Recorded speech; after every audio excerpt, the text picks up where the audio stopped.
Shalom saudara-saudara terkasih di dalam nama Tuhan Yesus Kristus. Pagi ini saya mau melanjut membaca Kejadian 11, 1 sampai 32. Menara Babel. Sebelum kita membaca, mari kita berdoa supaya dipimpin oleh Roh Kudus, supaya hidup kita dapat menghidupkan firman yang hidup di dalam kehidupan kita.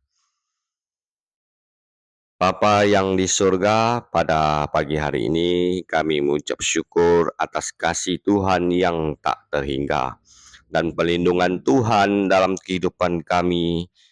Setiap kehidupan kami, Tuhan senantiasa memegang kami dengan tangannya yang kuat, supaya hidup kami lebih lagi dipimpin oleh Tuhan, dan kami mau belajar tentang isi firman Tuhan yang harus kami hidupkan di dalam kehidupan sehari-hari kami, supaya hidup kami dapat menaati perintah-perintah Tuhan, menjalankan kehidupan seperti yang Tuhan kehendaki. Seperti Tuhan kami Yesus Kristus yang mengajarkan kasih kepada kami, karena Dia adalah Tuhan yang sungguh-sungguh mengasihi manusia dan mengampuni setiap umat manusia yang mau bertobat dan kembali di jalan yang benar. Tuhan, pimpinlah kami dengan Roh yang Kudus, supaya kami dapat mengerti apa yang kami baca di dalam kitab suci ini. Di dalam nama Tuhan kami Yesus Kristus kami sudah berdoa. Amin. Kejadian 11, 1 sampai 32. Menara Babel. 1. Adapun seluruh bumi pernah memiliki satu bahasa dan satu logat. Ketika orang-orang berangkat ke sebelah timur dan menemukan dataran di sana, Sinear, mereka pun menetap di sana. Mereka berkata seorang kepada yang lain, "Marilah kita membuat batu bata dan membakarnya baik-baik. Lalu bata itu mereka pakai sebagai batu dan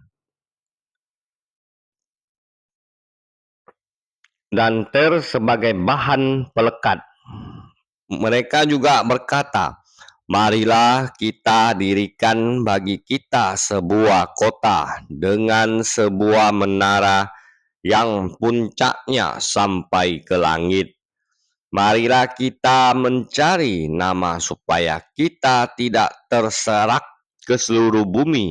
Lalu Tuhan turun untuk melihat kota dan menara yang didirikan oleh anak-anak manusia itu.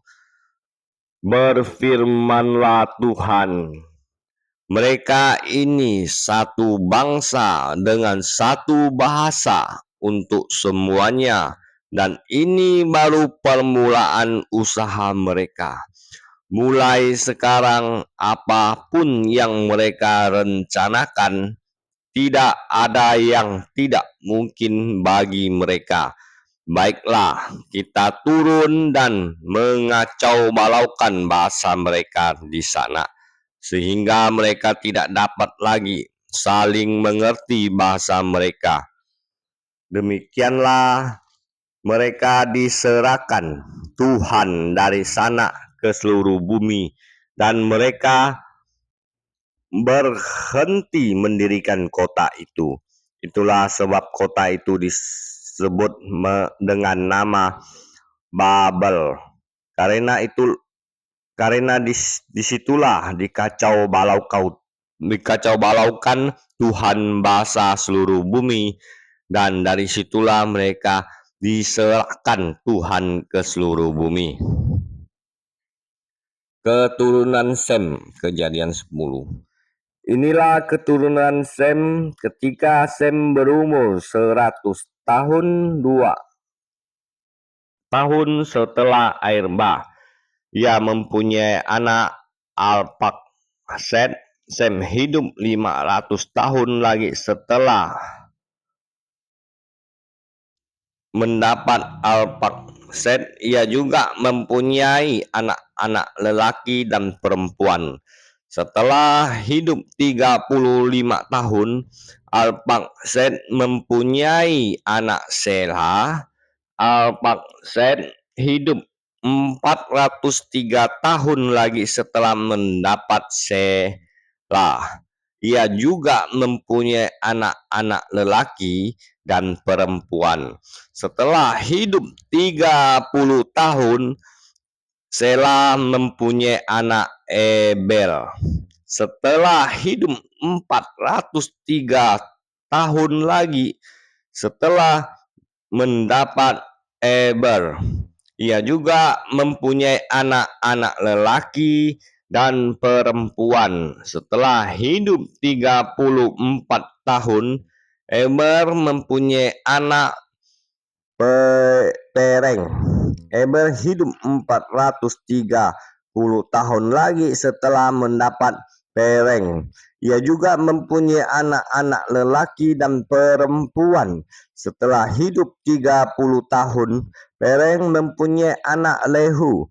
Pereng hidup 209 tahun lagi setelah mendapat Lehu. Ia juga mempunyai anak-anak lelaki dan perempuan. Setelah hidup 32 tahun, Lehu mempunyai anak Selung. Lehu hidup 207 tahun lagi setelah mendapat Selung. Ia juga mempunyai anak lelaki dan perempuan setelah hidup 30 tahun. Selung mempunyai anak Nahor. Selung hidup 200 tahun lagi setelah mendapat Nahor. Ia juga mempunyai anak lelaki dan perempuan setelah hidup 29 tahun. Nahor mempunyai anak Tera.